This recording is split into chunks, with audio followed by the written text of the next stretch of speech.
All right, back again for part 3 of 3 on ethics and morality. We want to apply it to the law just a little bit as we really work to provide some IT examples on our view of ethics in the discussion board. So, morality has an existence outside of the human mind that philosophers call this view this sort of ethical objectivism, right? And so Kantianism, act utilitarianism, rule utilitarianism, social contract theory, and virtue ethics, those, as we said, were the most workable theories, right? And so we consider then the morality of breaking the law, right? What is moral and what is legal are not always identical, right? For example, most American states do not have laws prohibiting texting while driving, right? But drivers are still morally responsible for traffic accidents that they cause because they're distracted potentially by texting, right? Or that action may be the right thing to do, even if it's illegal rather, right? So in our discussion of the social contract theory, we talked about the morality of civil disobedience back. It was in the text, right? And from that, the discussion, as you were reading it, would have concluded that from that perspective, lunch counter sit-ins in the 1960s in America were morally acceptable. We're assuming were morally acceptable, right?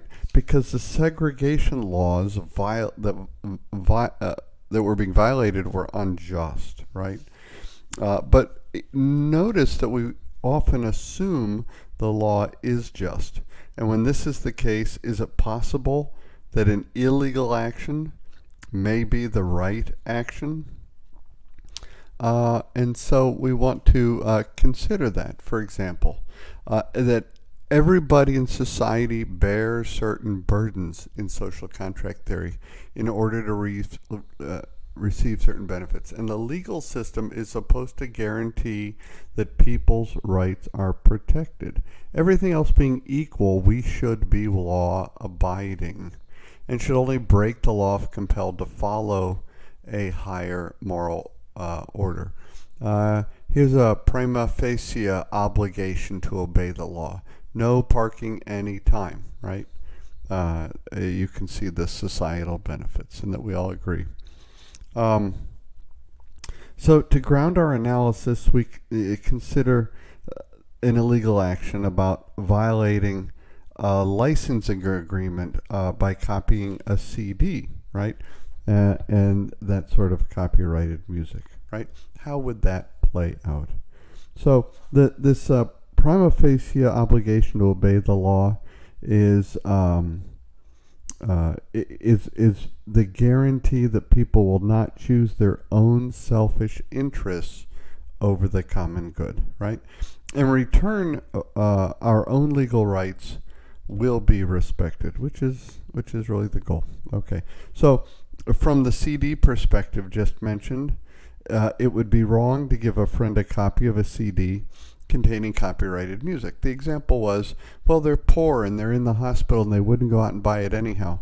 But according to social contract theory, it would be wrong to give it to a friend. Now, in the Kantian perspective, it's similar to the social contract theory, right?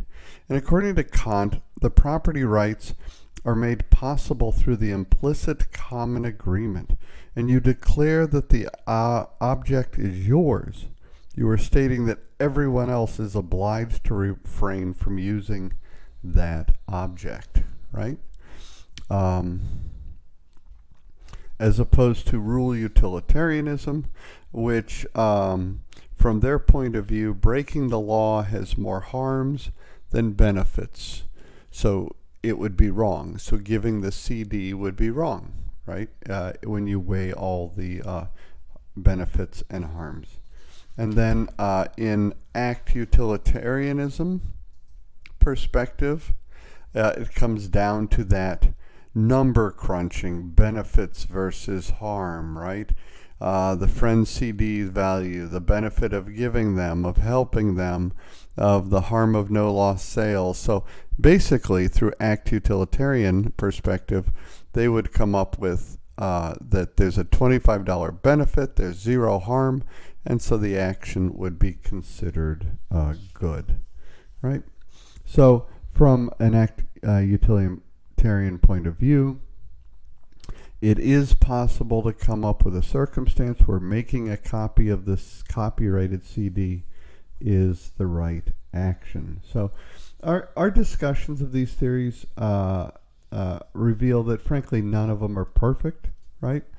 But continue to think through and use the Kantianism, ACT utilitarianism, rule utilitarianism, social contract theory, and virtue ethics when evaluating certain circumstances. They are workable theories.